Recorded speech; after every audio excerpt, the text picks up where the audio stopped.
शुरुआत में scientist Sebastian दिखाई देता है जो पिछले 4 सालों की मेहनत से एक ऐसा फॉर्मूला दवाई बनाता है जिससे वह किसी भी इंसान अथवा जीव को गायब कर सकता है।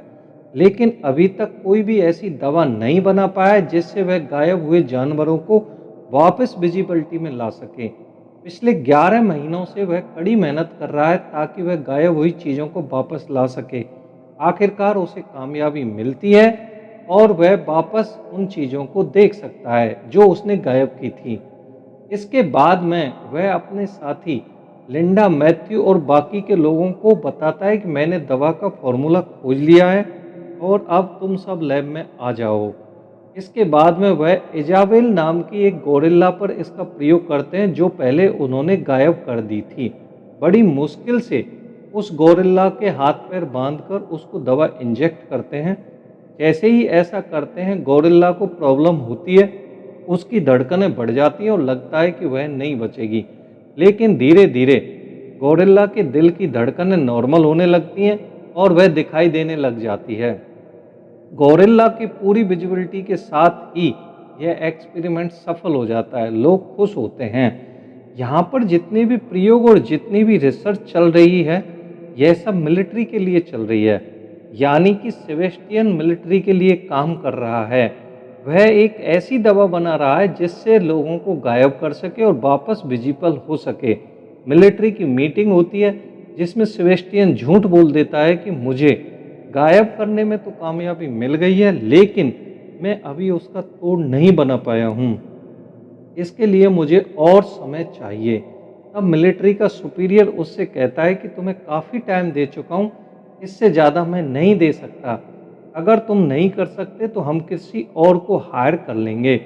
मीटिंग के बाद में सभी बाहर निकलते हैं तो लिंडा और मैथ्यू सेबेस्टियन से कहते हैं कि तुमने झूठ क्यों बोला कि तुमने उस दवा का तोड़ नहीं निकाला। तब सेबेस्टियन कहता है कि मैं इस दवा को इंसानों पर प्रयोग करना चाहता हूँ और मैं यह अगर मिलिट्री को दे देता तब मिलिट्री सारी खोज को, रिसर्च को अपने अंडर में ले लेती और मेरा नाम कहीं नहीं होता। फिर सेबेस्टियन चाहता है कि वह खुद इस दवा को अपने ऊपर प्रयोग करे। इसके लिए वह लिंडा और मैथ्यू को अपने काम में तैयार कर लेता है और बाकी की टीम से झूठ बोल दिया जाता है कि मिलिट्री ने हमें इस दवा को प्रयोग करने की इजाज़त दे दी है। सेबेस्टियन अपनी बॉडी पर प्रयोग करता है और इस दवा को इंजेक्ट करता है जिससे उसको ज़बरदस्त प्रॉब्लम होती है और धीरे धीरे वह गायब हो जाता है। लेकिन गायब होने की कोशिश में वह बेहोश हो जाता है और 17 घंटे बाद में उसे होश आता है। उसे रोशनी बर्दाश्त नहीं होती है।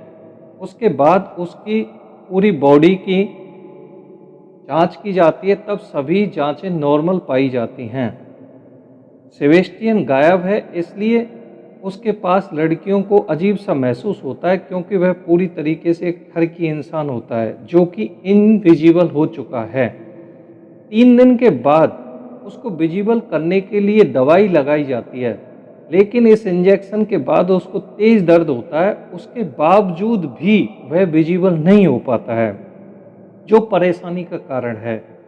अब उसको बाकी की टीम देख सके इसलिए सेबेस्टियन के लिए एक मास्क तैयार किया जाता है और उसे अब 10 दिन से ज़्यादा गायब हुए हो चुके हैं, जो एक परेशानी का रूप ले लेता है, जिससे वह ना तो सही ढंग से सो पाता है और ना ही आराम कर पाता है। उसकी दिमागी हालत खराब हो जाती है।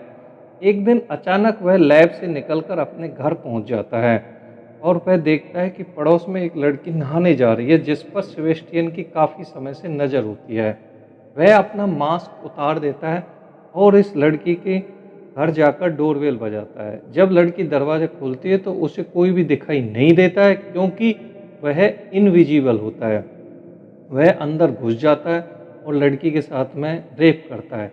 इसी बीच लिंडा सेबेस्टियन के घर आ जाती है और वह देखती है कि सेबेस्टियन का मास्क उतरा हुआ है। इस बात से लिंडा बहुत डर जाती है और वह वापस लैब में आती है। उसके बाद वह सबसे डिस्कस करती है और कहती है कि सेबेस्टियन का मास्क उतार कर घूमना बहुत ही खतरनाक साबित हो सकता है। सेबेस्टियन वहाँ जाता है और आज उससे सभी कहते हैं कि आज के बाद अगर तुमने ऐसा किया तो वह कमेटी को यह सब कुछ बता देंगे और मिलिट्री के लोग तुम्हारे पीछे पड़ जाएंगे।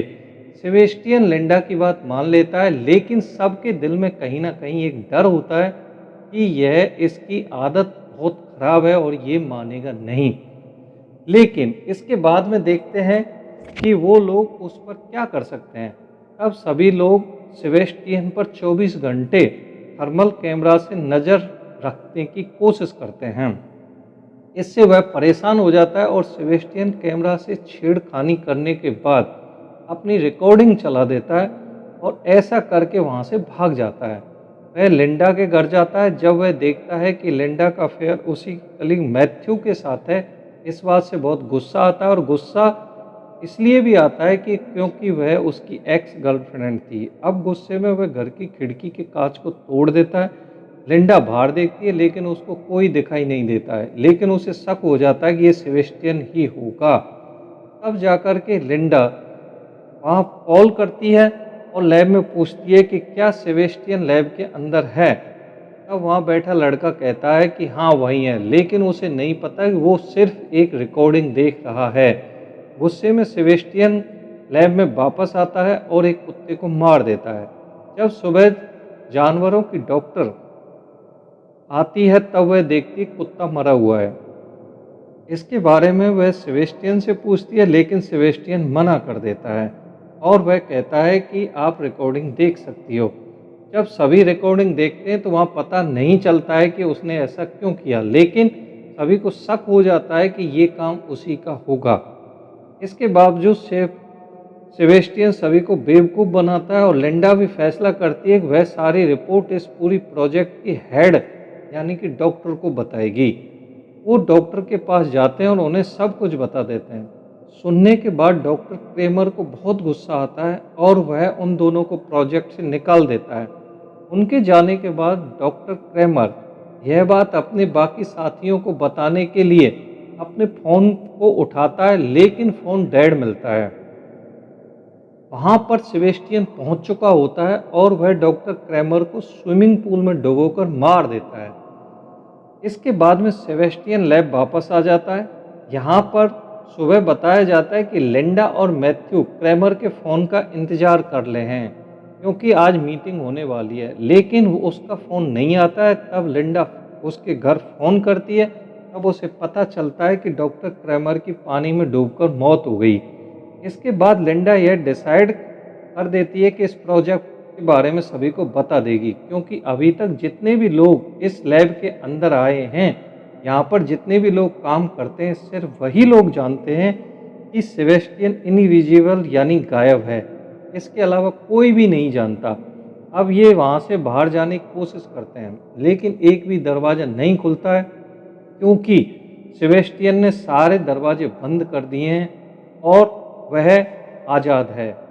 इसके बाद में देखते हैं कि वो बाहर के लिए कोशिश करने के लिए जैसे ही भागते हैं, तब जेनिस की कुछ चीज़ छूट जाती है। जैसे ही वह उसे लेने के लिए आती है, तब सेबेस्टियन उसे मार देता है। इसके बाद सभी लोग समझ जाते हैं कि सेबेस्टियन उन सबको मारना चाहता है। इसके बाद में लैब में एक प्रेशर मैप मशीन होती है, जिसके द्वारा सेबेस्टियन की लोकेशन का पता लगाकर उसे पकड़ने के लिए दो लोग जाते हैं, मैथ्यू और कार्टर। लेकिन सेबेस्टियन कार्टर को जख्मी कर देता है और मैथ्यू पर फायर करता है, लेकिन किसी तरह से सेबेस्टियन वहाँ से भागने में कामयाब हो जाता है। कार्टर और मैथ्यू बुरी तरीके से घायल हो जाते हैं। कार्टर को ब्लड की ज़रूरत होती है, तभी सारा ब्लड लेने के लिए जाती है। तब सेबेस्टियन उस सारा को मार देता है और दूसरी तरफ कार्टर की भी मौत हो जाती है। अब यहाँ पर तीन ही लोग बचे थे, लिंडा, मैथ्यू और फ्रैंक। अब यह सैरा को ढूंढने के लिए जाते हैं जो खून लेने के लिए गई थी। सैरा की लाश फ्रीजर के अंदर मिलती है और इसी दौरान सेबेस्टियन फ्रैंक के अंदर एक लोहे की रॉड घुसाकर उसे भी मार डालता है। तब मैथ्यू उसे बचाने की कोशिश करते हैं, तब सेबेस्टियन उसे भी जख्मी कर देता है। वह मैथ्यू और लिंडा को एक फ्रीजर के अंदर बंद करके वहाँ से चला जाता है ताकि यह दोनों अंदर ठंड से जमकर मर जाएं। अब धीरे धीरे फ्रीजर का टेम्परेचर डाउन होना शुरू होता है, लेकिन लिंडा हार नहीं मारती है और वो दरवाजे का शीशा तोड़ने की कोशिश करती है, लेकिन उसे कामयाबी नहीं मिलती है। तभी मैथ्यू बेहोश हो जाता है क्योंकि वह बहुत ज़्यादा जख्मी है। वहीं दूसरी तरफ सेबेस्टियन एक बॉम्ब बनाता है और उसमें टाइम सेट कर देता है और वहाँ से निकलने की तैयारी करता है। इधर लिंडा भी कोशिश करती है और किसी प्रकार से दरवाजे को खोल देती है। उसके बाद वह मैथ्यू को फ्रीजर से बाहर निकालती है और ठंड से बचने के लिए आग जलाती है। इसके बाद वह देखती है कि सिल्वेस्टियन लिफ्ट से जा रहा होता है, लेकिन तभी लिंडा एक सिलेंडर को उठाकर उस सेबेस्टर को आग से जला देती है, जिससे कि सेबेस्टियन बुरी तरीके से जलने लगता है। वह जल चुका है, उसके कपड़े जल चुके हैं और वह धीरे धीरे गायब होने लगता है। सेबेस्टियन बहुत गुस्से में होता है और वह लिंडा को मारना चाहता है। लिंडा आग बुझाने वाली पाइपलाइन को ऑन कर देती है, जिससे पानी गिरना शुरू हो जाता है और अब सेबेस्टियन नजर आने लगता है, लेकिन वह लिंडा को बहुत बुरी तरीके से मारता है और उसकी गर्दन पर पैर रखकर उसका गला घोंट देता है। उसका दम घुटने वाला होता है, तभी पीछे से मैथ्यू आकर सेबेस्टियन को रॉड से मार देता है, जिससे कि लिंडा बच जाती है। लेकिन मैथ्यू को मारने के लिए वह एक इलेक्ट्रिक वायर जैसे ही उठाता है तो सेबेस्टियन का वह वायर से बिजली में करंट आने के द्वारा वह बुरी तरीके से बिजली से चिपक जाता है और झुलस जाता है। इसी कोशिश में वो लोग बाहर की तरफ भागते हैं, लेकिन एंट्री और एग्जिट बंद है। तब लिफ्ट से ऊपर की तरफ इमरजेंसी एग्जिट के लिए कोशिश करते हैं। तभी देखते हैं कि सेबेस्टियन लिंडा का पैर पकड़ लेता है और उससे कहता है कि तुम नहीं जा सकती, तुम्हें मेरे साथ में रहना पड़ेगा। पुराने दिनों को याद करते हुए तुम्हें मेरे साथ एक बार प्यार करना पड़ेगा। तभी नीचे से बम फट जाता है और उसी समय चालाकी से लिंडा लीवर को दबा देती है लिफ्ट के को, जिससे कि सेबेस्टियन उस जलती हुई आग में गिर जाता है। लिंडा और मैथ्यू दोनों की जान बच जाती है और इसी के साथ में मूवी खत्म हो जाती है। अगर यह वीडियो आपको पसंद आया हो तो इसे लाइक करें, शेयर करें, चैनल को सब्सक्राइब करें। धन्यवाद।